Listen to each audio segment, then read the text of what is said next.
kupinga hila za shetani. Kwa maana kushindana kwetu sisi si juu ya damu na nyama, bali ni juu ya falme na mamlaka, juu ya wakuu wa giza hili, juu ya majeshi ya pepo wabaya katika ulimwengu wa roho. 13. Kwa sababu hiyo twaeni silaha zote za Mungu, mpate kuweza kuzishinda siku ya uovu, na mkiisha kuyatimiza yote simameni. 14. Basi simameni hali mmejifunga kweli viunoni, na kuvaa dirii ya haki kifuani, na kufungiwa miguu utayari upatao na injili ya amani. 16. Zaidi ya yote mkiitwaa ngao ya imani, ambayo kwa hiyo mtaweza kuizima mishale yote yenye moto ya yule mwovu. Ameweza kaishia hapo. Kwa hiyo tunaona mvivu wa kiroho anakuwa hana ngao ya imani wala upanga wa roho, na hivyo ni rahisi kushindwa anapopita katika majaribu mbalimbali. Ni kwa sababu hana ule msingi wa kiroho wala nguvu ya Mungu ndani yake unaomwezesha kushinda dhambi. Bwana Yesu asifiwe. Na kutokana na ukosefu wa huu ulinzi, wewe inamfanya kuwa mtego rahisi kwa shetani kuweza kumshambulia. Bwana Yesu asifiwe. Tusiwe wavivu wa kiroho. Jitahidi sana. Bwana Yesu asifiwe. Amen. Lakini madhara mengine ni kutoona majibu ya maombi ya mabadiliko ya kiroho. Tusome katika Yakobo 4:3. Yakobo 4:3 na Zaburi 66:18. Yakobo 4:3. Yakobo 4:3 nasema, hata mwaomba wala hampati, kwa sababu mwaomba vibaya, ili mvitumie kwa tamaa zenu. Nasema mnaomba wala hampati kwa sababu mnaomba vibaya ili mvitumie kwa tamaa zenu. Tusome pia Zaburi ya 66:18. Zaburi ya 66:18.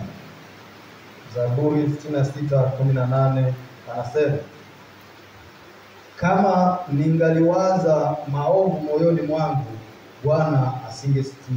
Kwa tunaona tunapokosa ule hali ile ya nidhamu ya kiroho, Mungu hawezi kutusikia. Na hata tunapokuwa tunaomba, bado moyo wetu unakuwa umetawaliwa na nguvu za giza.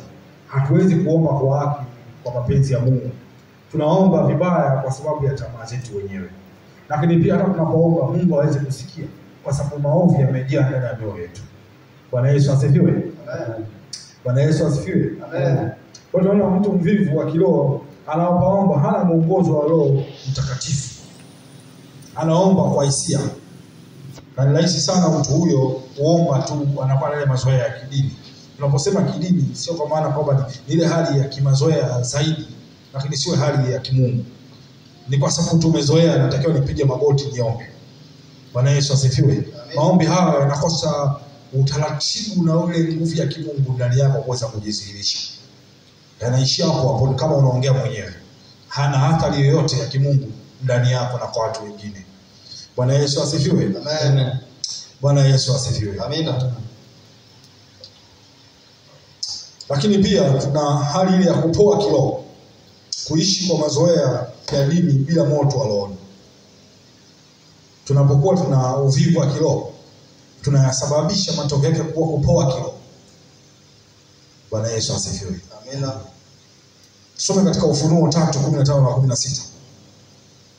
Na mwingine atasoma Timotheo wa 2:3-5. Bwana Yesu asifiwe. Amina. Ufunuo 3:15 na 16. Bado tuko kwenye kipengele cha kupoa kiroho, kuishi kwa mazoea ya kidini bila moto wa roho. Unakuwa huna matokeo. Ufunuo 3:15 na 16 inasema, na yajua matendo yako, ya kuwa hu baridi wala hu moto. Ungekuwa heri kama ungekuwa baridi au moto. Basi kwa sababu una vuguvugu, wala hu baridi wala moto, nitakutapika utoke katika kinywa changu. Bwana Yesu asifiwe. Sasa unaona kwamba Yesu yeye mwenyewe afurahi mtu ambaye yuko vuguvugu. Leo anajisikia kuomba, leo anajisikia kuishi maisha matakatifu, anaishi kulingana na yeye anavyotaka, sio kulingana na Mungu anavyotaka. Bwana Yesu asifiwe. Amen. Hapa Yesu anawaambia katika kanisa la anawaambia kanisa la Laodikia. Na pia anatuambia katika kanisa la leo. Ni heri ungekuwa baridi au hataki mtu uwe vuguvugu. Anataka ukiamua kumfuata Yesu, basi hakikisha umeamua katika moyo wako wote. Bwana Yesu asifiwe. Amen. Na ndio maana sasa tunaitoa tu wakati mwingine ni muda mfupi. Tunaamua tunapokuwa tunatoa muda kwa ajili ya ibada, tungeweza kufanya mambo mengine. Bwana Yesu asifiwe. Amina. Lakini kwa jinsi hii tunamwambia Mungu, wewe ni wa kwanza. Kumbuka kwamba kuanzia Jumatatu mpaka siku zingine wengine unakuta labda siku ya Jumapili umepata nafasi. Bwana Yesu asifiwe. Ni saa ngapi au ni wakati gani roho yako itaanza kutengenezwa na kupita katika mchakato mpaka ufike kiwango cha kumjua Mungu? Bwana Yesu asifiwe. Bwana Yesu asifiwe. Bwana Yesu asifiwe. Amen. Kwa tunaona Timotheo wa pili 3:5 nao tusome. Timotheo wa pili 3:5.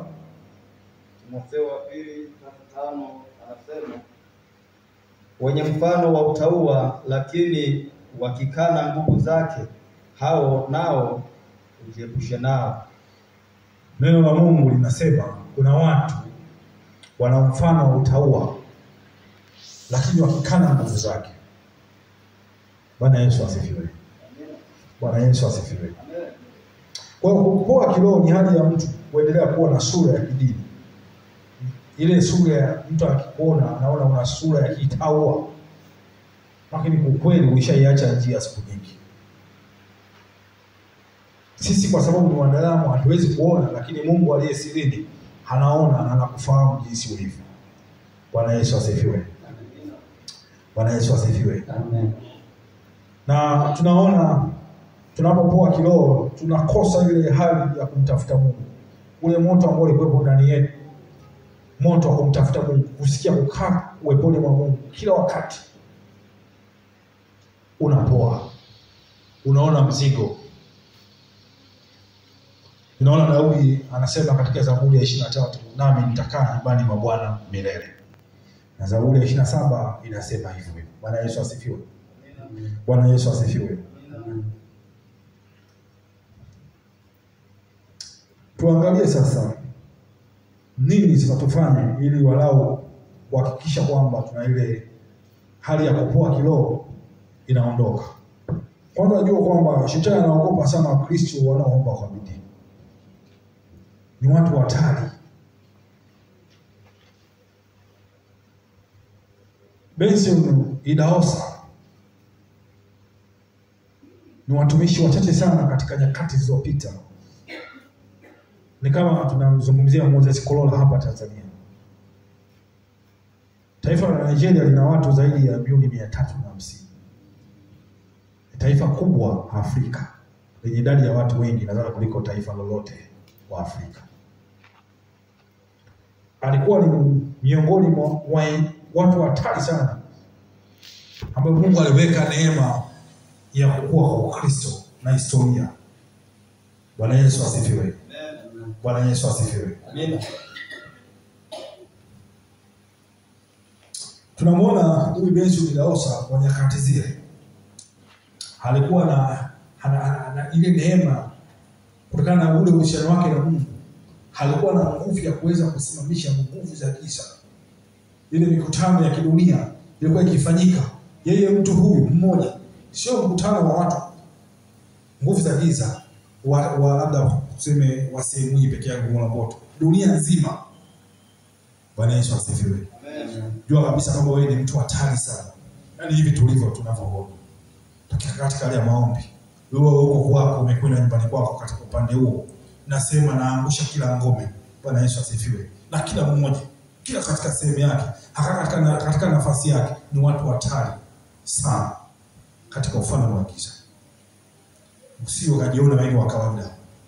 Umebeba nguvu za Mungu. Zizo hatari na maangamizi katika ufalme wa giza. Bwana Yesu asifiwe. Amen. Kwa shetani anaogopa sana watu wanaoomba kwa bidii.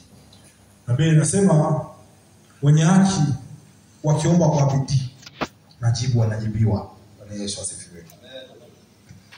Lakini Mkristo mzembe ni sawasawa na askari ambaye anakwenda vitani bila kubeba silaha. Ni rahisi sana adui kuweza kumshambulia.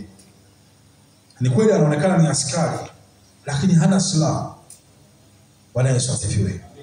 Ndivyo mtu ambaye wa rohoni Kristo anapokuwa katika hali ya maisha ya kila siku ambao tuko vitani dhidi ya nguvu za giza, falme na mamlaka, lakini hujabeba silaha ya maombi. Una maombi, ni rahisi kupigwa kirahisi sana. Bwana Yesu asifiwe. Bwana Yesu asifiwe. Tunapokuwa wavivu wa kuomba, tunafunga milango ya majaribu, mashambulizi ya kiroho na hivyo kuondoa moto wa kiroho. Tusome katika Methali 26, 24, 30 na 34. Methali 24, 30 na 34.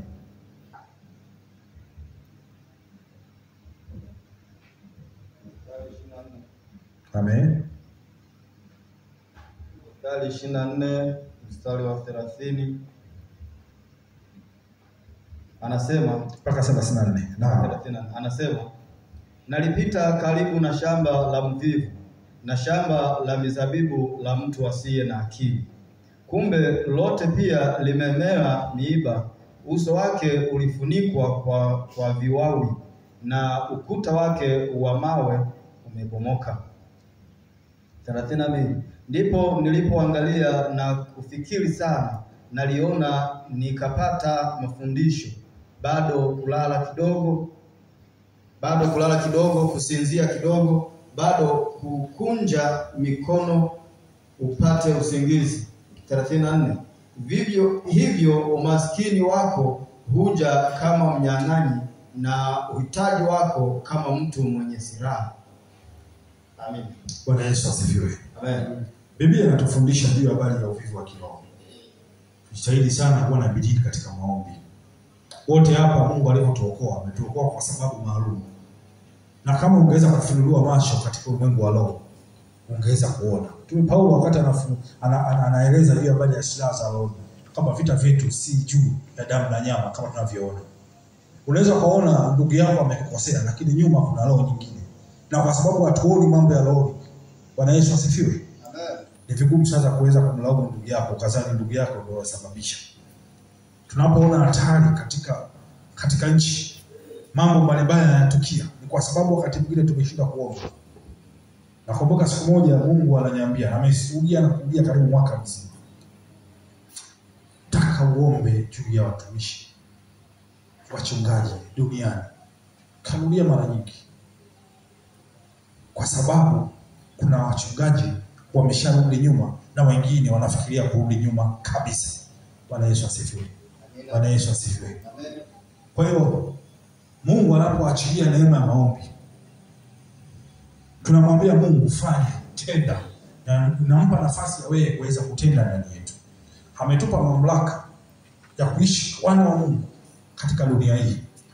Uwezo wa kifalme, uwezo wa kimamlaka na nguvu ipitao nguvu zote. Lakini hatuwezi kufanya hayo na kuwa na athari tusipoomba. Bwana Yesu asifiwe. Amen. Bwana Yesu asifiwe. Amen. Bwana Yesu asifiwe. Amen. Tunawezaje kufunga huu mlango wa uvivu wa kiroho? Tutenge muda wa maombi kila siku kwa nidhamu iliyotoka ndani. Kwa tuhakikisha kabisa kwamba tunatenga muda, unakuwa na ile nidhamu.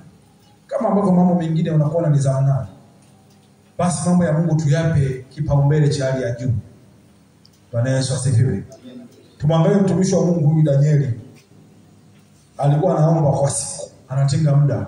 Danieli alikuwa ni kama waziri mkuu wa sasa hivi tunaweza kusema. Tena wakati huo ile taifa lilikuwa ni taifa kubwa kuliko mataifa yote duniani. Tungesema ni waziri mkuu wa Marekani. Bwana Yesu asifiwe. Au China kwa sasa hivi. Lakini bado alitenga muda. Tuangalie Danieli 6:10.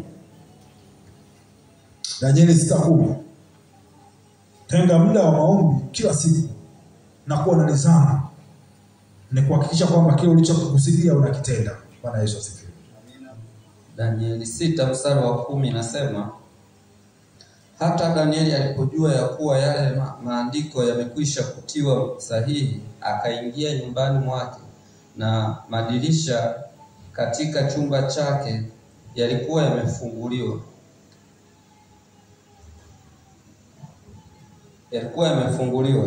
kukabili Yerusalemu. Akapiga magoti mara 3 kila siku, akasali, akashukuru mbele za Mungu wake, kama alivyokuwa akifanya tokea hapo. Bwana Yesu asifiwe.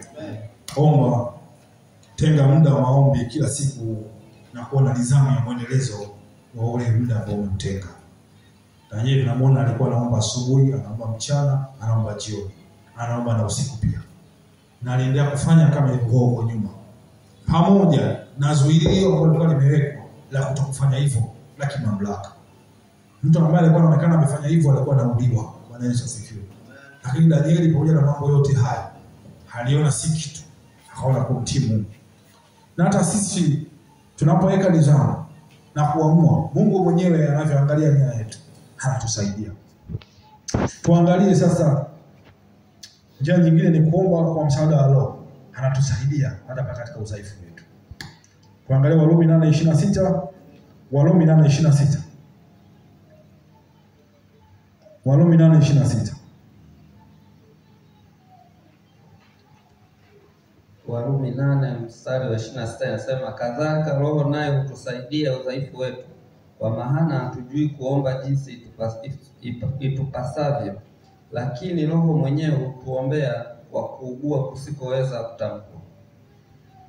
Kwa tunapokuwa tumetenga muda wa maombi kila siku na tunakuwa na nidhamu ya kweli, Roho Mtakatifu mwenyewe anakuja kwa ajili ya kutusaidia. Sawa ile andiko la Warumi 8:26. Kwa maana sisi hatuwezi kujua namna ya kuomba jinsi ipasavyo, lakini Roho mwenyewe hutuombea kwa kuugua kusiweza kutamka. Yeye anaona nia yako. Ukimaanisha anajua kama umemaanisha. Yeye mwenyewe anakuja kukusaidia kuweza kutimiza kile ambacho wewe umekianza. Kwa safari ya kwanza ni wewe mwenyewe unatakiwa uchukue hatua. Bwana Yesu asifiwe. Amina. Lakini pia tujiunge na vikundi vya maombi au ibada ya pamoja. Tusome katika Matendo 2:42. Matendo 2:42.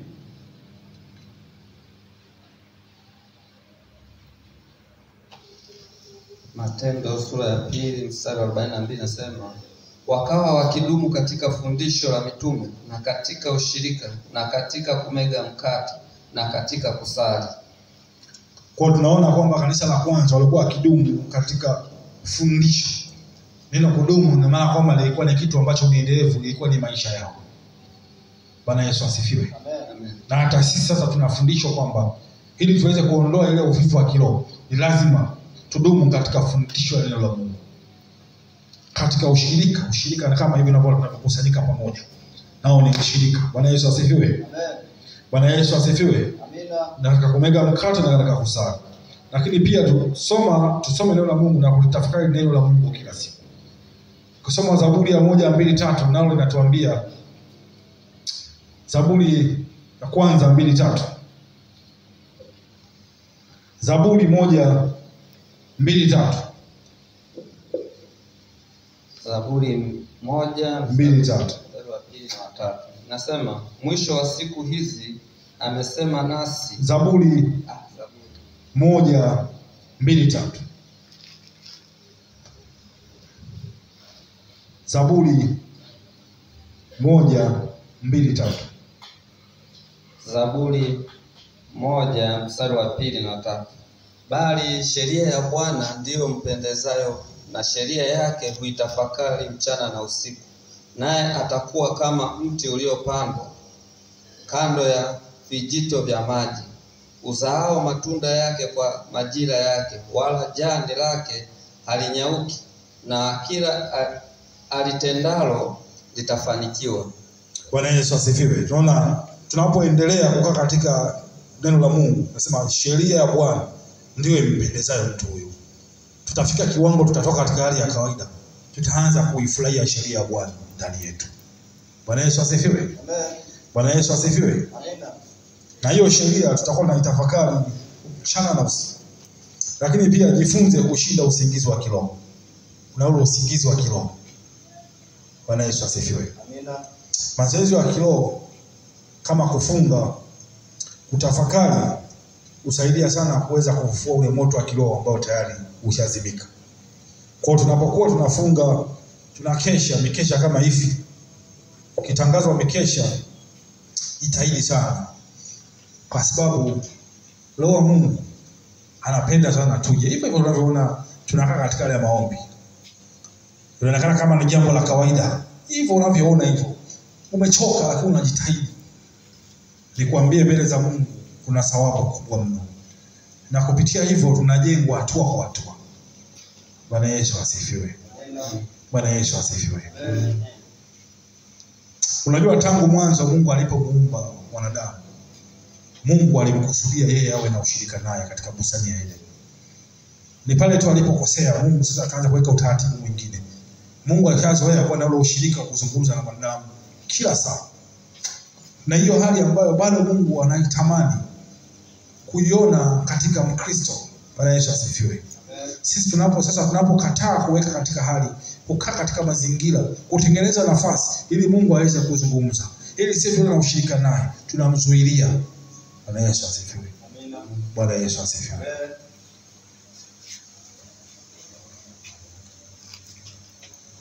Luka 21:30 nasema kesheni basi kila wakati mkiomba. Bwana Yesu asifiwe. Kwa hiyo uvivu wa kiroho ni mlango hatari sana kwa shetani. Mkristo asiye na maombi, asiyeshughulika na neno la Mungu ni kama askari aliyeuchi vitani. Una askari yuko uchi vitani. Ni rahisi sana. Shetani haogopi jina la Mkristo. Haogopi kwa sababu wewe unaitwa Mkristo. Kwa chochote kile. Hiyo ni cheo cha kiduniani, hiyo ni cheo cha kiroho kama hivi, haogopi. Shetani anaogopa sana mtu ambaye ana maisha ya maombi. Hata awe mtoto, shetani anaogopa mtu huyo. Na utii kwa ajili ya neno la Mungu. Bwana Yesu asifiwe. Tusome Warumi 13:11. Tukiwa ndamalizia huu mlango. Warumi 13:11 na Yakobo 5:16. Warumi 13:11. Warumi 13 mstari wa 11 inasema, naam, tukijua wakati kwamba saa ya kuamka katika usingizi imekwisha kuadia, kwa maana saa ya wokovu wetu huu karibu nasi kuliko tulipoanza kuamini. Bwana Yesu asifiwe. Wakati huu karibu sana, ndio maana tunajitahidi sana kwa mambo ya Mungu. Bwana Yesu asifiwe. Kwa sababu Yesu karibu anarudi. Wakati umekaribia. Bwana Yesu asifiwe. Tusome pia Yakobo 5:16. Ule mstari wa kipengele namba 2. 5:16b.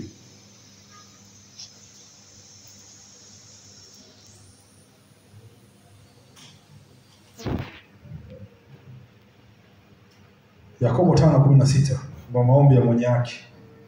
Yakobo 5 mstari wa 16 inasema, B, kuomba kwake mwenye haki kwafaa sana, akiomba kwa bidii. Biblia inaendelea kusisitiza kwamba kwanza uwe watu wenye haki. Lakini pia tuombe kwa bidii. Unaposema bidii ni ile hali ambayo imepitiliza katika hali ya kawaida. Mwili unakataa, lakini tunajipa moyo. Unaona kabisa mwili na kila kitu vimekataa, lakini nasema hapana, nitaomba. Bwana Yesu asifiwe. Hiyo ndio inaitwa kuomba kwa bidii.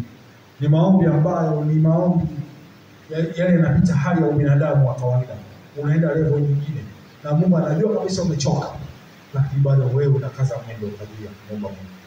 Maombi haya yafaa sana endapo Mungu ataomba kwa bidii. Kwa kifupi tuangalie mlango mwingine wa mwisho kwa kifupi. Hasa katika huu mlango, unajua wakati mwingine tunaweza tukaona dhambi ndogo ndogo kwamba dhambi kubwa, na wakati mwingine tunaweza tukawaonyesha hata vidole watu waliotenda dhambi kubwa kubwa. Bwana Yesu asifiwe. Mtu kazini tukaona yule ana dhambi kweli kweli, na kanisa likamtenga mtu huyo. Bwana Yesu asifiwe. Bwana Yesu asifiwe. Lakini zipo dhambi ndogo ndogo ambazo ndio hizo tutazopeleka motoni endapo tusipokaa sawa sawa. Bwana Yesu asifiwe. Najua na kula muda, lakini kila nikitaka kunyamaza Roho Mtakatifu ananizuia. Bwana Yesu asifiwe. Tumalizie. Kila nikitaka kuna Roho Mtakatifu ananizuia. Bwana Yesu asifiwe. Mlango wa uongo, udanganyifu na mdomo usiodhibitiwa. Huu pia ni mlango ambao shetani anautumia kuweza kutuingia, kutufanya tuende dhambi. Uongo, udanganyifu na mdomo usiodhibitiwa. Bwana Yesu asifiwe. Huu mlango wa 8 katika milango ambayo Roho Mtakatifu alipenda tuweze kujifunza siku ya leo. Bwana Yesu asifiwe. Tuangalie maandiko muhimu. Methali 6:16 na 19. Na tutaangalia Yakobo 3:5 mpaka 10.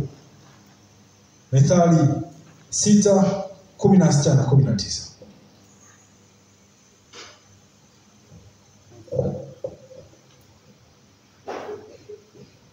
Methali 6:16 na 19. 16 na 19. Inasema kuna vitu 6 anavyovichukia Bwana, naam viko 7 vilivyochukizwa kwake: macho ya kiburi, ulimi wa uongo, na mikono imwagayo damu isiyo na hatia, moyo uzaao mawazo mabaya, miguu iliyo nyepesi kukimbia maovu, shahidi wa uongo asimamaye naye apandaye mbegu za fitina kati ya ndugu. Bwana Yesu asifiwe. Tusome pia Yakobo 3:5 na ule mstari wa mpaka ule wa 10. Yakobo 3:5 mpaka ule mstari wa 10.